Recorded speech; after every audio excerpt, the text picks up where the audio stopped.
Alright, let's try that again. Take two. Batteries died. Where was that? Testing for restricted exhaust. Again, you should have over 800 millivolts, wide open throttle. Measure engine vacuum at idle, 18 to 22, somewhere in that ballpark's a good reading. 2-3,000 RPM, it shouldn't drop to zero. I've seen that happen on restricted exhaust. If you have a back pressure gauge, which you do, they're like 35 bucks online if you get them from wherever. There's plenty of places out there. Take the O2 sensor out, you screw it in, you should have less than 2 psi at 3,000 RPM with the back pressure gauge. If you hear a whistling in the intake, that's a telltale sign of restricted exhaust. When you're under acceleration, you hear a whistling. Remember this, the important tip: at wide open throttle, your engine vacuum will be zero, or at least it should be. Keep that in mind. You know, it's an engine breathing thing. You know, restricted exhaust, I don't think it happens often in C4s, but it's possible.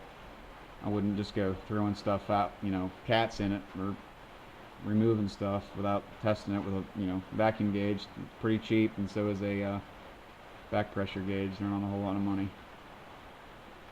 What do we got here? I think we've pretty much been over C4 ignition systems at this point.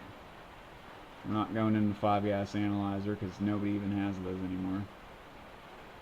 Misfires with fuel trim data. This is not a foolproof method. I can give you a quick idea.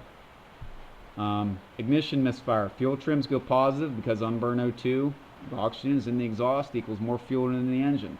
Compression issues will do the same thing. Quick test, clear flood mode. Does the engine crank even, or does it seem to be uneven? There's your relative compression. Example, be a 9% total fuel trim, you know, on the positive side. Fuel misfire.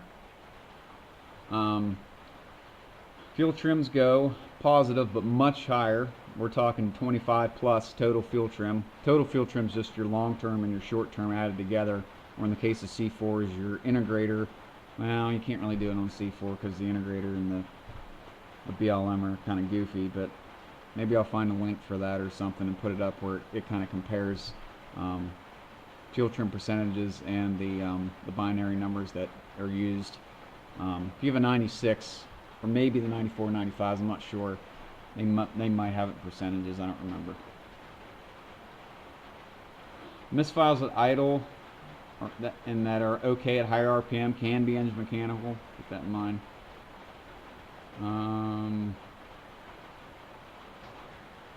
Let's see here.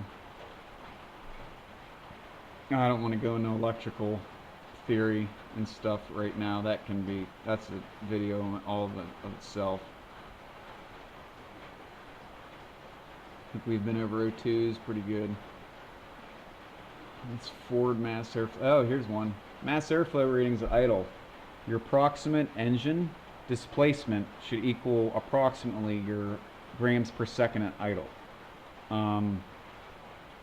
It applies to older mass airflow systems like on a C4. However, take this with a grain of salt.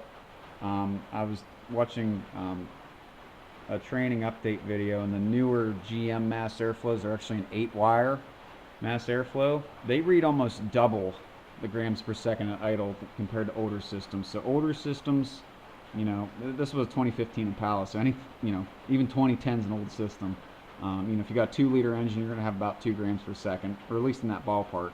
You're sitting there at idle, and you know you got a 350 LT1 5.7 liter, and you're reading like 10. You know something's up.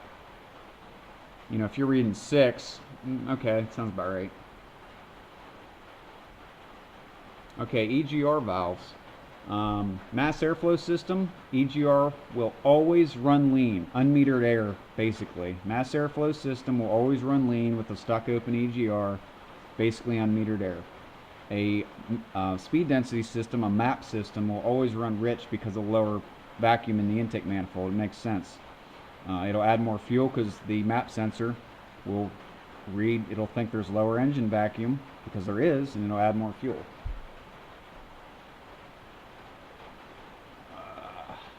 What else we got here? That doesn't really apply to C4s.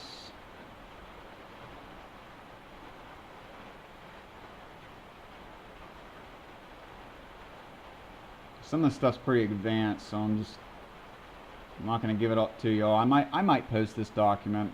We'll see. Some people might find it interesting or useful. Other people probably your eyes will glaze over. I'm not dissing you. I'm just saying, you know, unless you're crazy and idiotic like me, your eyes will glaze over. Oh yeah, IAC valve. Don't overlook it for a no start. It can sound like a bad or slip timing chain. Remember this, IAC position on the scan tool is a commanded position. There is no feedback to the ECM of where it actually is. It's a commanded position. Max is 256 on a GM or Chrysler.